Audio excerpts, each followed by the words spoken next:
Thank you all for coming this afternoon for the meet and greet for Arun Goel. You know he's running for City Council in Dublin, and I'm sure you know how important this election is to Dublin and our future. All of us have seen the direction that Dublin has gone in. We see it every day. If we want to have change, real change, and we want to change the direction, we need to support Arun Goel. We need to vote for Arun. We need to pass the word along to our neighbors and friends that this is a very important election. The last 7 years, we have seen tremendous development after the recession in Dublin. We have seen thousands of homes being built, and we've seen the results of that in the overcrowded schools. We see it on Dublin Boulevard every day. And what some of you may not know, but what's going to happen in the next few years is Dublin is facing a budget deficit, and it's going to start in 4 years. And one of the reasons for that is we've done so much residential development that has been a short-term gain for Dublin, but in the long term it's not been good for our city because we've ignored retail, the City Council has not supported commercial, and what we have is thousands of units of housing, and we don't have revenues coming in from retail and commercial to support the services the city needs. And that means our infrastructure, our police department, our fire department, our schools.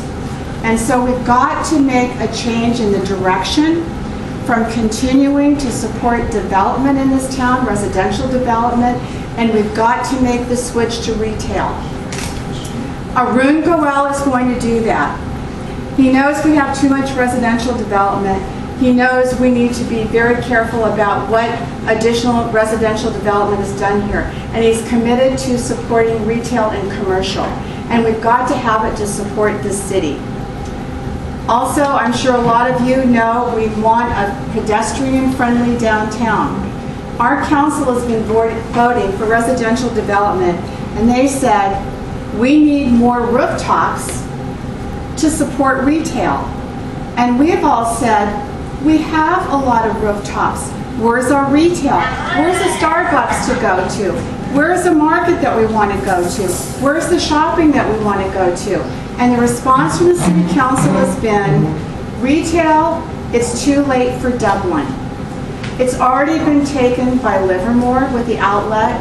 It's been taken by Pleasanton, and San Ramon has all the commercial and all of the businesses. We don't believe that, and Arun doesn't believe that. Take a look at Persimmons. You can hardly get in there to go shopping because the parking lot is full. We know we've got to change the direction, and we've got to have a vision for Dublin, and Arun Goel has the vision. I've been to City Council meetings, and we have asked, what's the vision for the City Council for our downtown Dublin? What's going to happen to it? What's the plan? And the response from everyone has been almost unanimously, we don't know. We're going to look at one development at a time, one retail as it comes up at a time. We're going to end up with a hodgepodge. We need a plan that covers the whole pedestrian-friendly downtown that makes sense. We want a downtown like Livermore, something similar, or Pleasanton, or Danville. Why can't we have it? I have heard staff from the city say Dublin will never have a downtown like any of those cities. I don't believe it, and neither does Arun. And he has a vision for what Dublin can be. Arun and his family have been here for 13 years.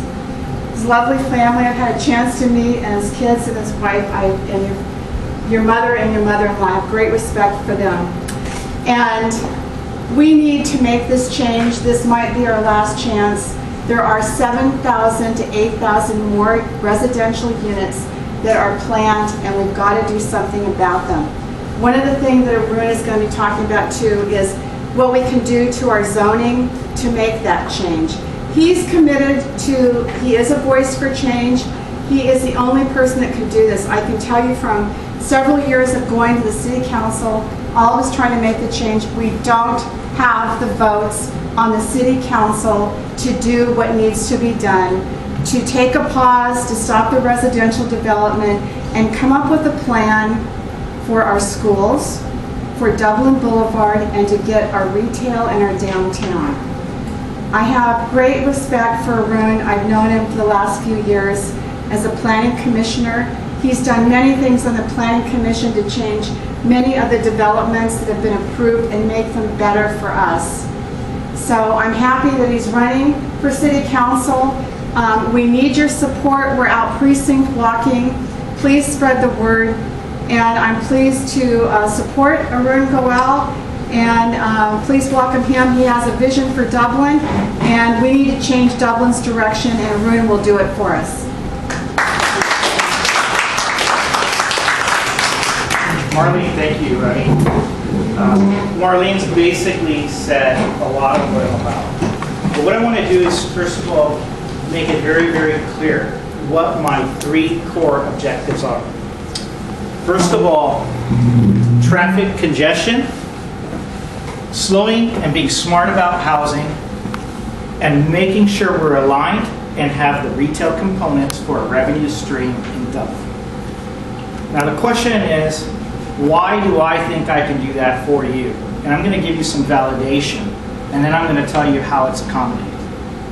So first of all, I have 20 years of experience as a civil engineer working inside Alameda County, strictly Alameda County. And I've also worked on major capital infrastructure throughout the nation. I understand how the finances are moved at a federal level, at a state level, and at a local level. Okay? And I've worked on financial components that help us solve traffic congestion issues that impact our day-to-day life. When we look at traffic today, remember that's my core point, and that is my core fundamental education, traffic congestion mitigation. And if we think about our morning commute, coming down Dublin Boulevard, some of us going to work, some of us going to a high school, a single high school in Dublin, that creates a peak demand travel that nobody else has to face. And you sit in that traffic, or you tell your children, you gotta wake up 30 minutes earlier because our resources are on one side of the city and we didn't plan it correctly. And by the way, follow us because we're your decision makers and we've created your future. And I'm telling that to my children. And I sit down and I say, wait a second. That's not what I want to create for the future. That's not what our children should be learning from. Our children need to understand smart decision-making processes. So how do we solve congestion on Dublin Boulevard? Many other candidates do not understand or have the technical expertise to understand that there's a fiber backbone network that runs down the entirety of Dublin Boulevard. And wherever there's gaps, we have technology to resolve it. Well, what that technology will do is create a synchronization between the traffic lights that allows us to streamline our method of getting from one place to the next during peak demand travel times, which impacts your day-to-day day. It impacts your time on the road, and it impacts our children's time that they could have otherwise been sleeping or studying. Second thing, when you look at our housing is not moving in an aligned direction. Many people say, oh, there's another house moving up, and many people basically just say, Dublin is a great place. I agree. Dublin is a great city, and there are a lot of changes coming forward. You can look right outside this window. That's another 2,000 units. Actually 1,850, but we can round it up for impact. Okay, but that's 1,850 units coming. You go down Tassajara, you've got another 1,000 units just with Wallace Ranch, and Mallier Ranch, you got another 400 units. Quickly do the math, and we're somewhere at 3,500 units being delivered in approximately the next 18 to 24 months. The question that I ask everybody is, what are our current elected officials doing to help align our infrastructure? They keep on saying yes to development. Sometimes even the school board doesn't know the time when they can actually voice an opinion to create and force a mitigation on a project coming forward. What I've been standing for the past 13 years is a fact-driven mission. A fact-driven mission means educating, informing, involving, and engaging the residents of Dublin to ensure that we get what we want, okay? The other thing which Marlene also attributed to is our revenue stream. We have a deficit. That was my third thing that I'm focused on. And the reason why I'm focused on is it hits your pocketbook, no matter how you want to look at it. How? If we do not have a sustainable source of revenue in Dublin, you are going to get taxed. Why? The city of Dublin will not be able to fund its necessary expenditures. And the other thing, it's going to impact your safety. How? If we don't have money to pay for a contract, police, or fire, that impacts your safety. If you had to look at what adjacent cities do for revenue stream generation, it's not 70% residential. It should be 70% retail. So how has the city been getting this far? And why hasn't the deficit hit us? And why is it hitting us in the next 4 years? Simple. We will be at build-out point, and all the critical permits from all of the developers coming forward would have come to fruition, and there would be no more permitting fees coming. So how do we do it? We have got to be smart about our choices, start hitting the pause button, start being comfortable with saying we are not satisfied with the proposal of the project. Doesn't mean, hey, I have a minimum density and I have a maximum density and I'm within that window, therefore approve. That's what they tell us at the Planning Commission. Okay? And I'm stuck by a confine of the general specific plan, the Eastern specific plan, and the Dublin Crossing plan. So what I'm proposing is that we actually start voting no on a lot of issues. And you need to get candidates that are really going to do it. I'm the only candidate in my mind, and I urge you guys to educate yourselves and check my voting record. I am the only one that has a track record of voting no on projects. I'm the first one that started the no process at the Planning Commission 2.5 years ago. Check my voting record. I'm also the first one that was not hesitant to continue an item, and nobody understood how to do that at the Planning Commission, and nobody knew we could. We did, and we did that at the end of May. Okay? What I'm proposing is that we need to get smart, efficient candidates that are well connected and understand the residents. Not their own interest, not the special interests, and not external control. What I can tell you is I'm committed to running a clean money campaign. What does clean money mean? I'm going to expand on that. I am not accepting developer or developer associated funding. I'm not accepting anything of special interest that is not aligned with the mission and vision that I have, that is aligned with the residents. To me, it's passion, and to me, it's my professional integrity. Okay? What does that mean to you? I am committed to being your voice at the City Council and ensure your voice is heard loud and clear. And for those watching on stream, there are several questions that have come to me, and I'm going to pose each one of the questions, so I hope you understand.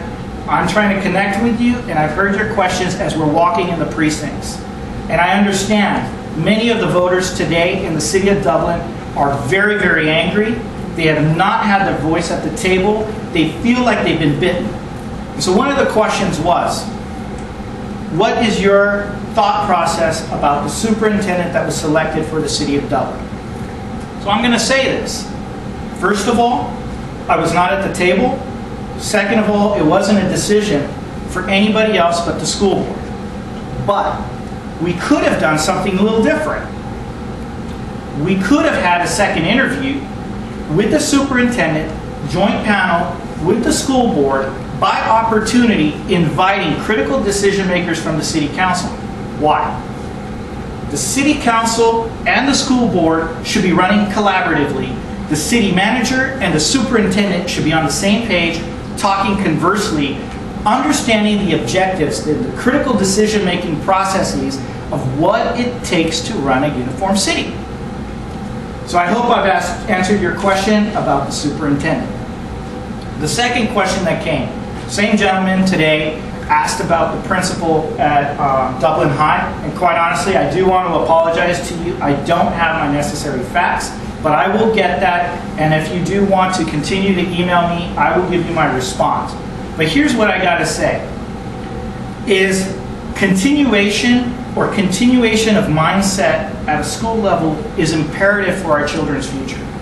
They need to understand and anticipate what children coming through Dublin want, what the parents of Dublin want, and how to increase their educational standards. And I can tell you one thing, I'm supporting some very, very key members running for a school board, because I think that they're going to be able to voice my opinion, which is your opinion, to be able to make an effective change to ensure that the school board and the city are aligned. So, the next question that I had coming. What is our plan for along Sahara, and is there ever an opportunity to see a second high school? So, I want to say one thing. I am the only candidate that formally opposed Measure H. But I do want you to pause and understand why. And then I'm going to come back and say it. First of all, why did I oppose Measure H? Somebody's phone's going off, so it's distracting. I apologize.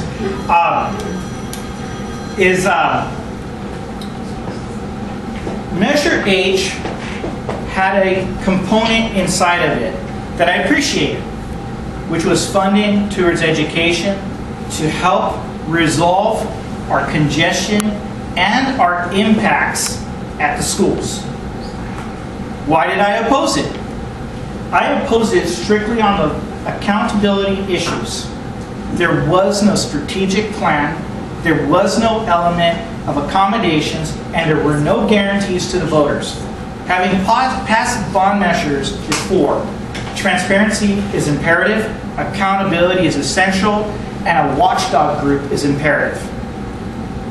It missed some critical components, and it still got approved? Fine, I'm happy with that. One of the marketing components of it was we were going to deliver a second high school. Where is it?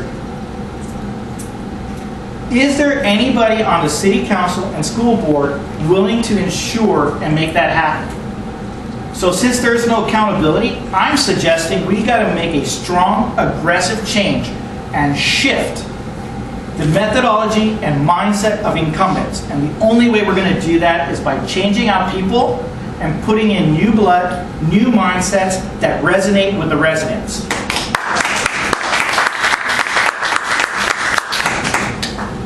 So, I do have a plan, and because we're streaming, and I want to make sure that the other candidates do not take sound bites from me in my campaign. I'll engage and tell you what my plan for along Sahara is, and what we can do potentially to get a second high school. I have a vision, I have a mindset, and I have a methodology. But the reason why I'm holding back is there's a critical debate coming on October 13th.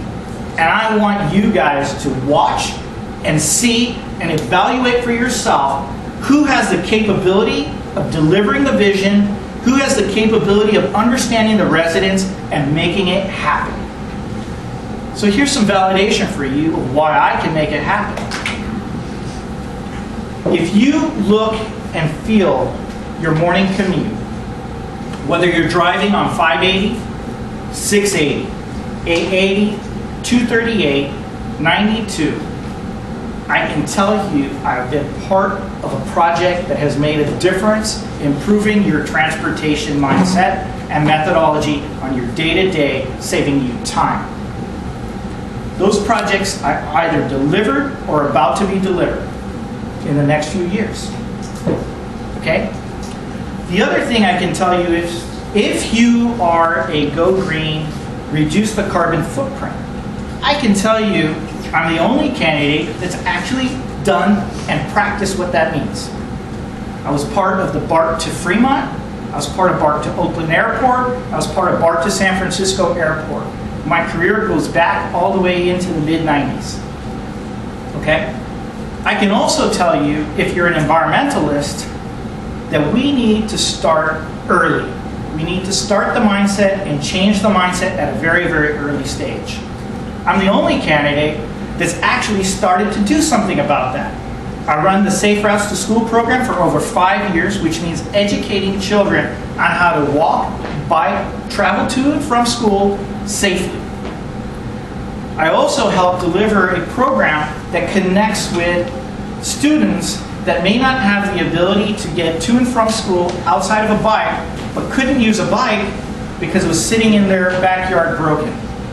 So I delivered a program called the Bike Mobile. First one in the region. It was delivered in Alameda County, and that was underneath my watch.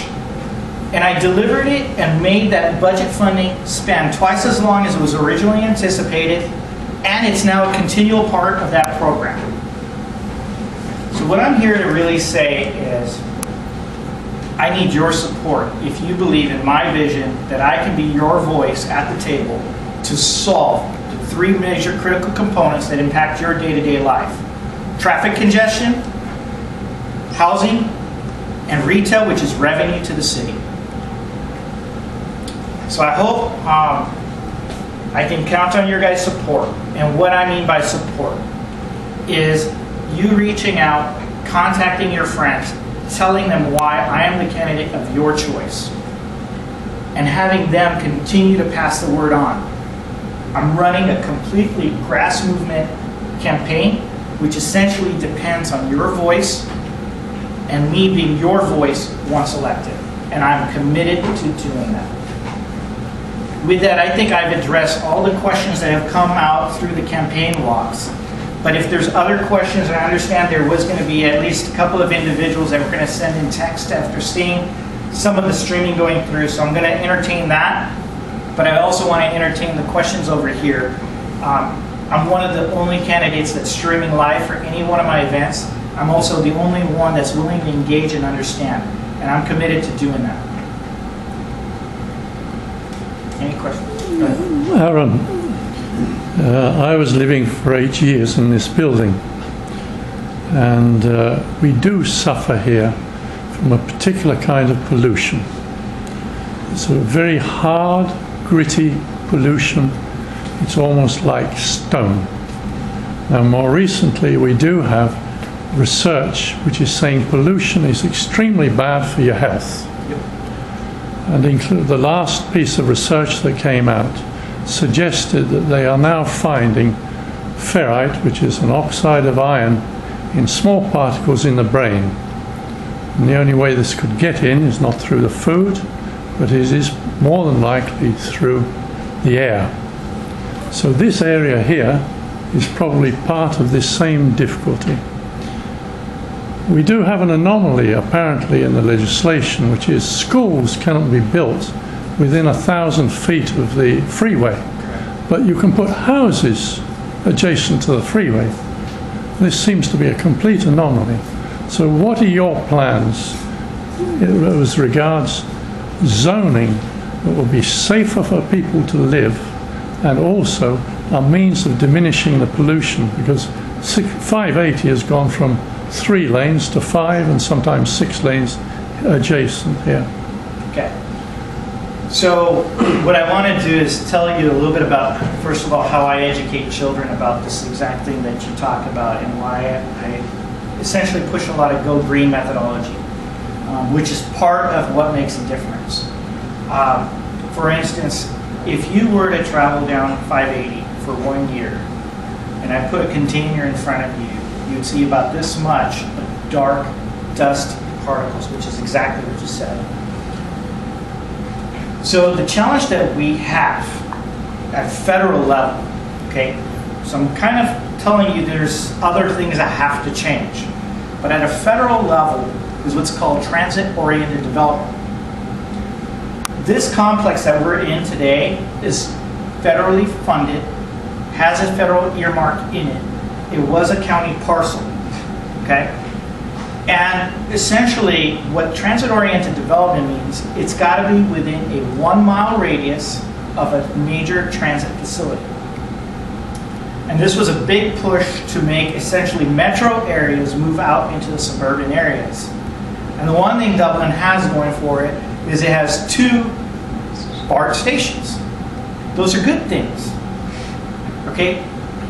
Conveniently or inconveniently, maybe some things that you're living through, is essentially that transit-oriented development now ends up being right near the highway. You're also right about the fact that there is a setback requirement for any school to be adjacent to a highway system. So the one thing that we can do is when we talk to developers, is we need to make sure they understand that.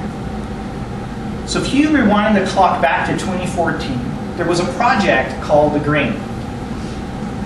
That project, The Green, converted a 250,000 square foot retail component and wanted to push 500 units approximately that were going to be backing the highway.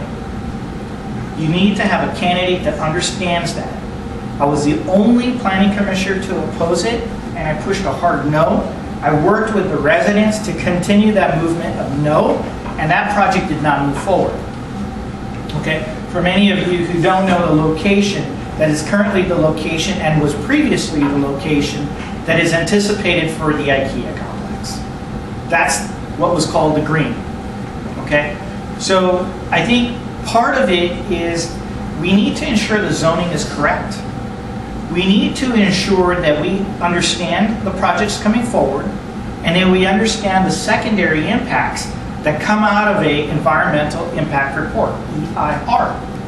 Okay? And during that process, when an EIR is moving forward, is the critical time that we need to inform the residents to voice their opinion so that the necessary mitigation approaches are incorporated.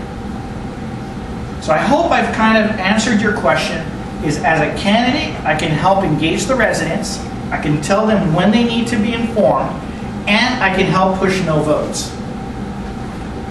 So I'm not sure, did I answer your question? Yes. Thank you very much. Anybody else? Yeah, and for a number of people I've spoken to, precinct walking and neighbors and friends, we're really concerned, a lot of the residents, about what's happening downtown Dublin and what could be done in terms of the zoning. We know there's about 300 or 400 units that are being built right up to the sidewalk, right across from Safeway. And there's other plans for the downtown we know that are going to be built. What could we do to ensure that we don't lose our downtown so that there's nothing but residential there? We want to secure and have a great downtown, walkable downtown retail. So what could you do in that regard to ensure that that happens for us? So first of all, what I want to do is kind of paint the picture of where Marlene's question is coming from. Many of you guys may know the old Chevrolet location that is currently the first building that's going to be, I think, 5+ stories. It's right behind the Big Five. The other location is along Dublin Boulevard and Regional. It's a complex that's called the TrueMart Complex. It's about 65 units. It's going to be about a 3-story. Okay. And I think what everyone needs to understand there is, why did those projects move forward? What happened? Now, the Chevrolet building also has a secondary impact, which is it's providing veterans housing, okay? And it's providing an affordable living component. So what's controlling the downtown, and what happened back in 2015, actually 2014 December and 2015 around January timeframe. The state mandates that for every development that comes forward, they have to meet what's called the Regional Housing Necessity Act. And at that time, they moved 1,900 units into what's called downtown Dublin. And first of all, I want to answer what's really called a downtown and why some people say we'll never have a downtown. And it's based on old mindset and old methodologies. Is a downtown would generally have a civic center there, it would generally have a courthouse there, it would generally have a post office, and it would have your necessary retail components like a grocery store. That was the old planning mindset. So what can we do to move around the Regional Housing Necessity Acts? It is something that is going to have to be a very, very strategic and tight maneuver. When you look at zoning and you want to change commercial to anything else, the Regional Housing Necessity Act kicks in. And it says you will deliver housing, and that to a certain level of density. But if we do not allow conversion or the changing of zoning from commercial to residential, we thereby protect it and we don't have to convert. Okay? And that's a plan that went into place for an 8-year period of time, and it'll go from basically, I think, 2015 to 2023. Don't quote me on that, but that's approximately the time frame that you're talking about that the Regional Housing Necessity Act attributes 1,900 units to. So what we have to do differently is ensure that there is no attractive component for an existing property owner inside of the commercial areas of the downtown regional area to want to convert to a different type of zoning. And how we do that is we stop the approvals, we get the community engaged. I know I'm asking for a lot, but sometimes when we show up as drones and we show up in big numbers, your elected officials tend to want to listen. I, for one, won't need that because I'm going to be engaged with the community along the way, and I can guarantee you I'm going to be hearing each and every one of you. That's a big commitment on my part. But many of you guys who know that I'm out there in social media is I'm actually engaged and interacting and communicating with people, and I'm walking a fine line, okay? But it's important that we do that. As elected officials, I think our utmost responsibility is our constituents, the ones who put us into office, not the ones who help financially some other elements, okay?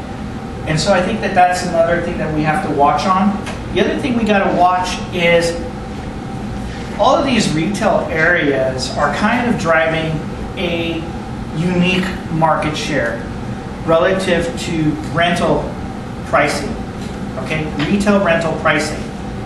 And it's important that you understand that they are open to do that. But when their units go empty as a result of them moving higher rates or higher pricing, and if they go vacant, that's not a reason why we need to say, oh, there's too much of retail in Dublin, and therefore we need to convert to something else. I'm okay with having vacant buildings. I know it's considered blight, but I think we need to pause. We need to understand what the build out of the city is going to look like. You got 4,500 in the pipe, 8,000 potential coming in the next 5 years. And we don't have the necessary infrastructure. So it's really that we understand that and we push back and we make sure that if things are going to change, they change further down the road. Not here, not now. So another question on the retail. So on the Fallon Gateway, lot of this vacancy in Fallon Gateway, and told that the prices are very high. Yep. Is the Fallon Gateway rental prices more expensive? Is it more expensive to rent there than in downtown Dublin, where there's more access to like Pleasanton and San Ramon, which doesn't make sense? And what is it that we can do? Because if they're not able to fit the retail, then it's a big difference. I mean, it's been 6 months, right? More than 6 months. It has been more than 6 months. And so I actually tried to understand this and I sat down with several businesses that were trying to get shops in those locations. And there's a game within a game, and it's a developer that understands how to play the game well. Hey, power to them, that's their business, okay? But what they're doing is they do have a very, very high rate for rent, and they're also demanding a very, very high premium deposit that many small businesses can't afford. Okay? So essentially, I'm okay with it sitting vacant because at a certain point, there's going to be a conversion. A conversion to, okay, we now need to start filling this place in. It happened at Lowe's, and it was interesting that the property owner of Lowe's owns the two biggest restaurants inside of the Lowe's facility. Do your research on that one, and you'll see what I'm saying. Look at who the underlying owner is of the Lowe's complex of Fountain Gateway. And I have no personal beef with this developer. I'm just saying let's play a fair game. And I'm saying actually I'm willing to sit down at the table and work with this developer to ensure this. The other thing that I think is not happening correctly, you watch what Pleasanton and Livermore are doing. They have a smart mind. They understand how to make a revenue stream work for their city. And they actually put money at marketing their city to make sure people know about it. We sit on a major corridor where people are stuck in traffic. We should make it convenient, and we should tell them what amenities we have to offer while they're driving back home if they need to take a break. That's free money for us, and it's people that want to spend today. We need to invite those luxury restaurants in, and we need to support them. Okay? We also need to make it easier for them to deal with the city. I understand that there's many businesses who are extremely upset with the permitting process at the city. So we got to sit back, study each and every component of that, streamline it, make it easy, make it efficient, and make it welcoming to businesses that are actually going to support our revenue stream. That's imperative. Did I answer your question? Any other questions? So one thing I'm going to do is, it's been a popular question, and I'm going to go at risk. People have asked me about the IKEA complex. And they've asked me, Arun, what is your position? Is it yes or is it no? And what I want to do is say this one thing to you. I'm not going to take a hard line, yes or no, but I am going to address one thing. And I think it's going to resonate with people on both camps. When you look at an IKEA complex, you have to look at the fundamentals of what it means to the society of Cummington. And what does that mean? It means travel and traffic congestion. I need to see and see proof that with the 2040 regional transportation model, that there are no negative impacts. That is a major concern for me. I told you that is my number one point. Having been in the transportation and traffic industry, that we understand the impacts that a complex of that nature coming right along the spine of 580 at the hook point of the Hacienda 580 entrance and right at Hacienda Dublin, which is a major confluence point that is also going to have that entire development over there, Camp Parks, contributing to that on-ramp. We need to understand what the traffic impact of a complex of that nature coming in means. The second thing we need to understand, a lot of people are saying, well, IKEA is going to bring revenue to the city and it's going to help that deficit that's going to hit at $1 million a year starting 2021. Okay, I agree, there's a revenue opportunity. But let me ask you a question back, and I think the study needs to answer that. What are the adverse impacts that a nature of that revenue model brings to the city? Does it impact other local retail components?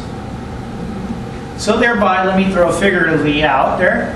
If I said, hey, that complex is going to generate $1 million of revenue, if I therefore sacrifice other retail components, and that impact is $500,000, well, the net gain for the city is only $500,000. Simple math, 1 plus 1 is 2. Okay. The other thing I have a concern about is what are the aesthetic impacts? When you drive down 580, that is what our city is represented by. You talk about a gateway, the gateway ended up somewhere else, okay? It's not visible. People look at from 580 and say, what does the city have to offer? So the aesthetic impacts that I'm concerned with are a big box and a big parking structure. Can we do something differently about that? And what does that mean? I'm willing to sit down, negotiate, and have that conversation. I think that we need to have town halls that engage the community and make the community understand, make them feel involved in the decision-making process so that they can be proud of what comes to the city of Dublin. The other thing that I think we really need to understand is when you have a component coming of that nature, is that a long-term impact that actually makes us want to go and use? We talk about pedestrian-friendly retail. You look at Persimmon, it has components inside of it that are pedestrian-friendly and bike-friendly. I pushed for some of that stuff, okay? Is that a continuation of it? Or is it something different? The one thing that I think is missing when we plan the rest of the city, we're approaching build-out, okay? And I'll go through what's remaining on the city. But as we approach build-out, are we looking at contiguous segments? And I'll give you a case in point. Lazy Dog was getting developed. Persimmon was getting developed. The way it was approached, Lazy Dog is there, Persimmon's over here. No color coordination, no elements that are inviting, that says, I can go from one location comfortably to the other location and it feels inviting. They missed that. They completely did. And at the Planning Commission level, I basically said, hey, we should push the coordination. There should be a component that makes it very inviting. So if you look at the Lazy Dog corner, they actually pushed their corner back because they understood and they heard it. Okay? Persimmon, near Urban Spoon, they pushed it back. But why did it have to start at that level? This should have been a guidance that came down to city staff level that said, this is the mindset of our council and this is what we need to start proposing. I'm not saying city staff did anything wrong. I'm just saying it's got to be well coordinated and it's got to be looking at long-term visioning. So if you look at, for a second, and you look at the promenade, the Del Monte property, those are your two next big major retail type facilities currently zoned. When we moved to Eastern Dublin 13 years ago, they promised the promenade. The Eastern Specific Plan was created in conjunction with the major master plan developer. And they picked that very location. So today you will hear it out there, and I have no problem with the developer proposing this, okay? But they need to understand something. My concern. My concern based on what I'm hearing from the community and what I have talked about. The promenade was a retail component. They want to strip away the majority of the retail component and keep it along the Dublin Boulevard. But they want to do something unique. And they want to create what's called a zoning for 55 and over. Housing. So the last time I checked, zoning is either residential or it's commercial. From a state level perspective. Which means anything that the developer wants to do underneath that is strictly by what the developer wants. So the current plan is for senior housing. So let me repeat again, and let's rewind the clock. 13 years ago, we picked a retail component. We are now coming back with a marketing study that says the retail component is no longer viable. Therefore, we now need to convert to housing because, by the way, I'm the same developer that is controlling the rent in that area for retail. Therefore, we have a sufficient amount. Hey, that's their business. That's good for them. As a candidate, I'm going to hit the pause button. It says that's not in the best interest of the citizens. Okay, we need to be informed. We need to be educated. I want to hear more. I haven't made a solid decision, but I want to understand what is the commitment and guarantee. So when I look at, from an economic perspective, senior housing and its needs, we need to meet the demands for seniors. I get it, okay? But let me pose this to you, and then we're going to rewind the clock again. Across from the senior center, there's a recent senior housing approved. Pleasanton, there's a senior housing approved. And we also have condos that are dedicated to seniors. Do we have a significant amount? And what is that market study going to say? And are they going to come back and change it? Because once it's zoned housing, they're completely at leeway to say, we have too much of market, we need to convert it to normal housing. By the way, we're already housing, so it's simply we just change our paperwork. So I'm posturing and asking, is that what we as a community want? So I know I'm going a little long-winded, but I wanted to put that out there. A lot of people are asking my position on the IKEA. I wanted to address that. A lot of people are asking my position along Tasahara and along Dublin Boulevard for retail. I do have some thought processes about how we can think out of the box and work a successful negotiation if we sit down with a newly elected city council that is representative of the residents and a newly elected school board that is representative of the residents. And that is what I'm pushing for you guys to vote in November. Make your decisions, stay informed, be educated. Thank you.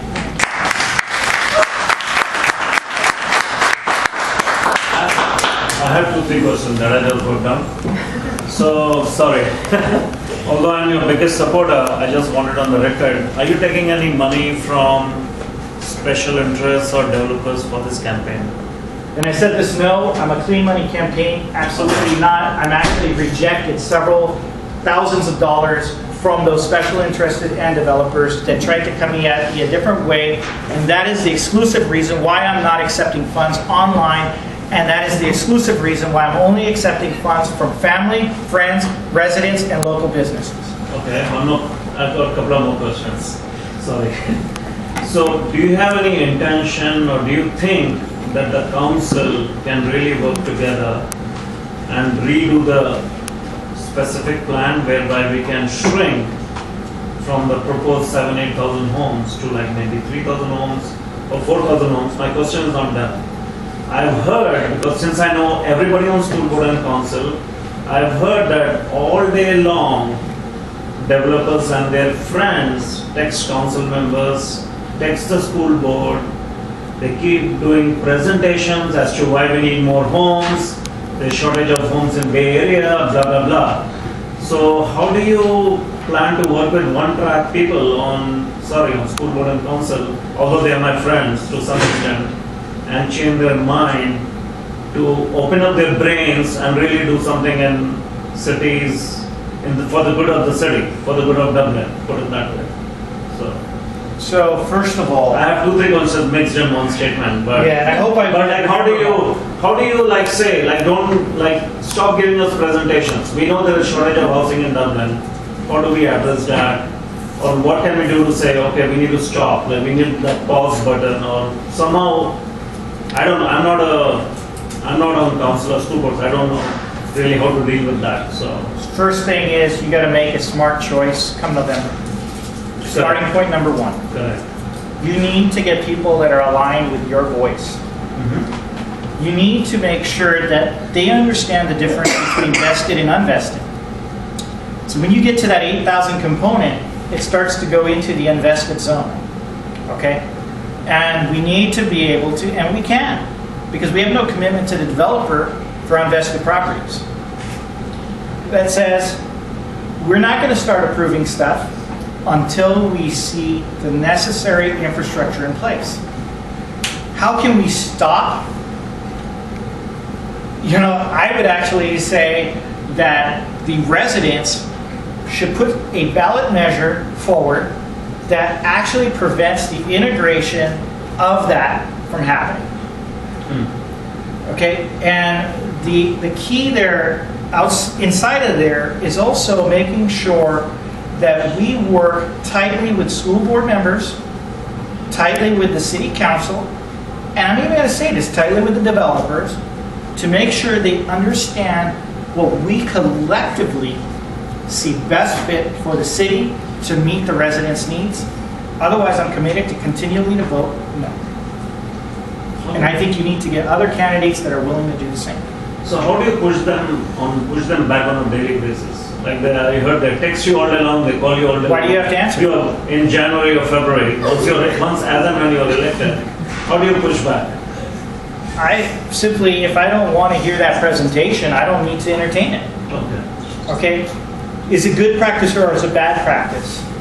It's a good practice to push back. I think our council and school board should already be pushing back. They should say, sorry, we don't want to discuss anything right now. Actually, I would actually propose something even more aggressive.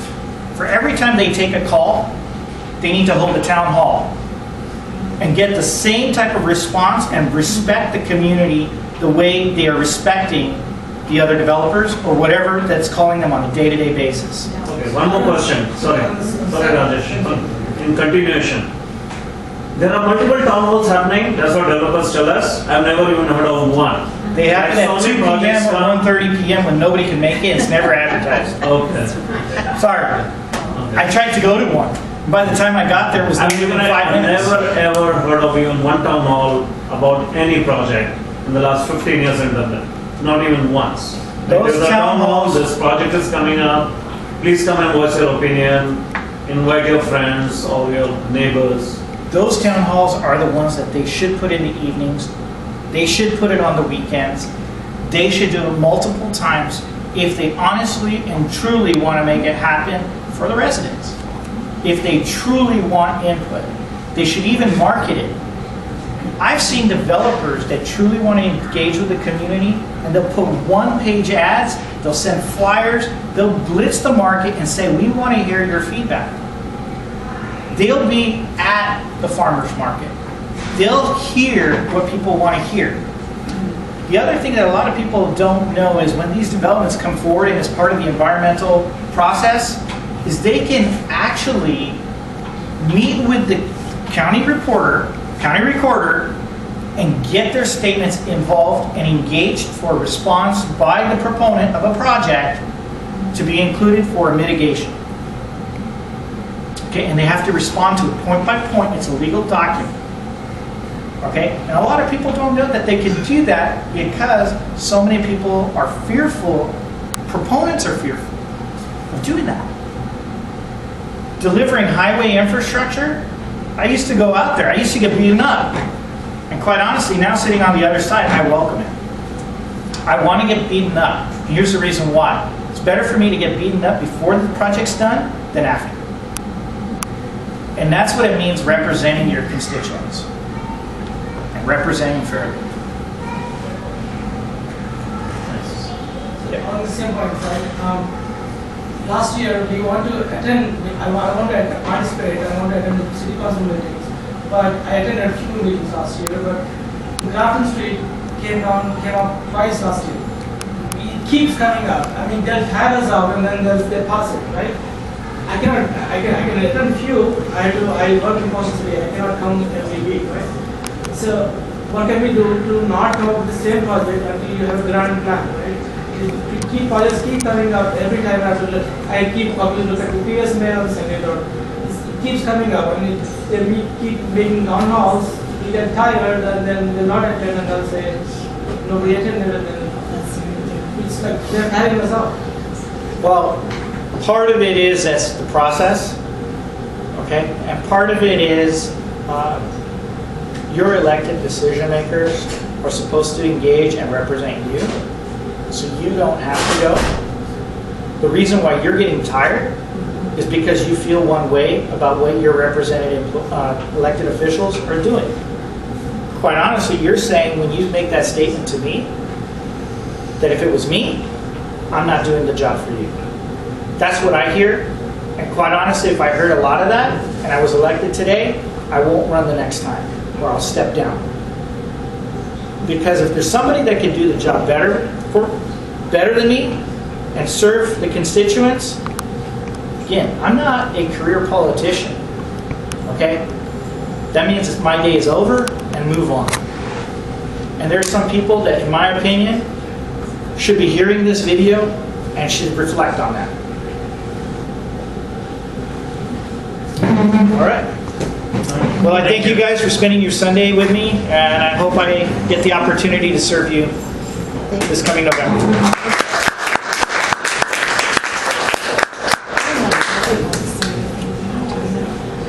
Quick second, I did forget something. I did want to make sure to introduce Gabby Blackmann, who's also here in the audience. Gabby is one of the few school board candidates that when I was out searching for people to run, chose to actually be committed and move forward. She also has a professional integrity similar to mine. She also has a long-term vision for the school. And I really urge that you guys engage and speak with Gabby and hear what she has to say, because I think if you put the necessary people on the school board and you put the necessary people on the council that are willing to truly collaborate, not point fingers, that we're going to end up with a better overall solution.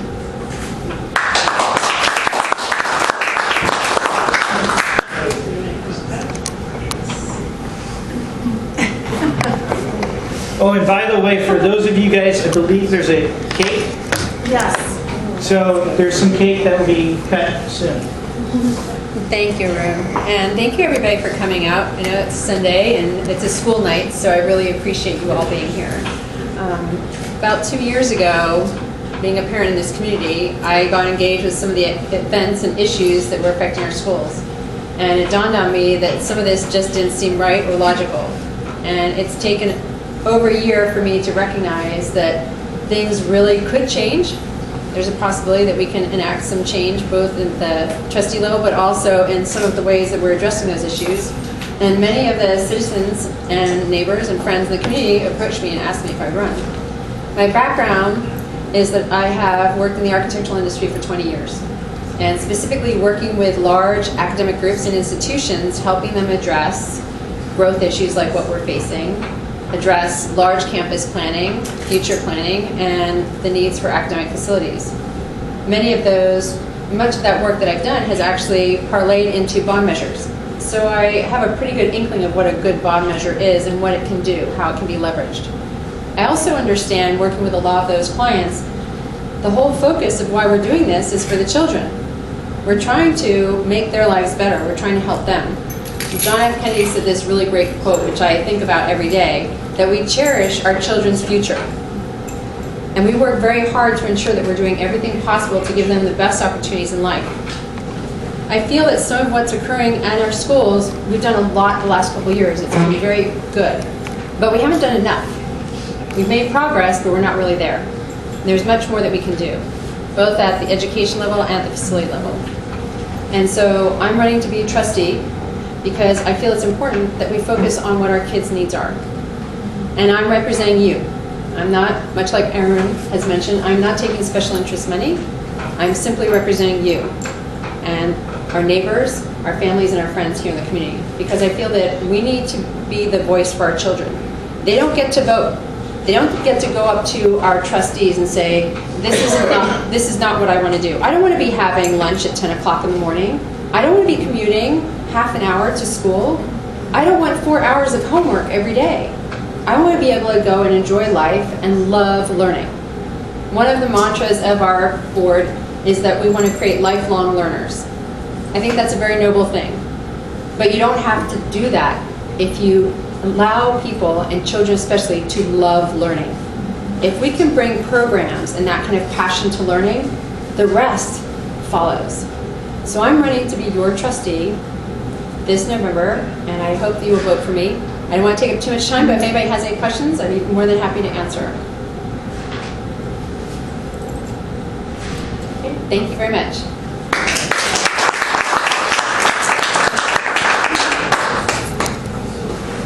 Cake time? Cake time.